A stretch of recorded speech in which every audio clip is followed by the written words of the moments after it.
आणि आता लोकसभेचा धुरळा, त्या संदर्भातल्या टॉप 9 बातम्या। अकोल्याबाबत काँग्रेसशी चर्चा करणार, काँग्रेसनं प्रकाश आंबेडकरांविरोधात उमेदवार जाहीर केल्यानंतर शरद पवारांची प्रतिक्रिया।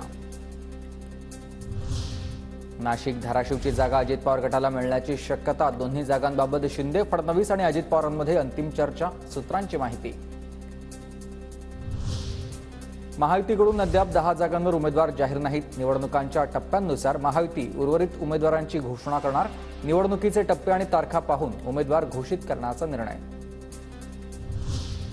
महायुतीत अखेर 4 जागांवर अंतिम तोडगा निघाला, ठाणे, कल्याण आणि संभाजीनगरची जागा शिवसेना लढणार, तर पालघरची जागा भाजपकडे, सूत्रांची माहिती।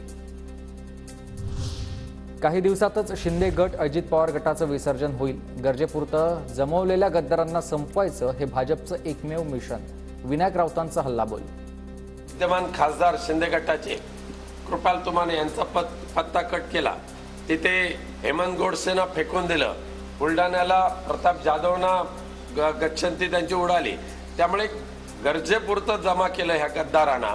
आता गरज संपलेली आहे, गद्दारांना संपवण्याचं एकमेव मिशन भाजपचं असेल। बारामतीतून माघार घेतल्यानंतर विजय शिवतारेंनी घेतली अजित पवारांची भेट, दोघांमध्ये 15 ते 20 मिनिटं चर्चा झाल्याची माहिती। तर पुरंदरमध्ये आज महायुतीची समन्वय बैठक। शिंदेंनी शपथ घेतली होती की विद्यमान आमदार आणि खासदारांना निवडून आणेन, एक जरी जागा पडली तरी शेती करायला जाईन, आता 13 जागा तरी राखा, अनिल परबांचा खोचक टोला। वंचित आघाडी बारामतीत उमेदवार देणार, लवकरच उमेदवारांची घोषणा होणार, सूत्रांची माहिती।